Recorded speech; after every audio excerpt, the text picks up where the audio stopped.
أعوذ بالله من الشيطان الرجيم. بسم الله الرحمن الرحيم. يا بني إسرائيل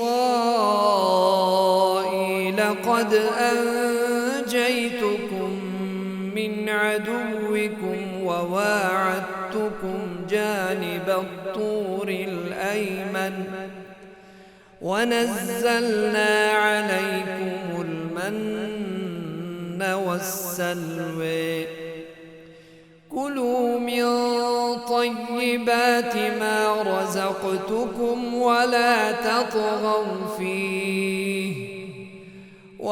تطغوا فيه فيحل عليكم غضبي ومن يحلل عليه غضبي فقد هوى وإني لغفار لمن تاب وآمن وعمل صالحا ثم اهتدي.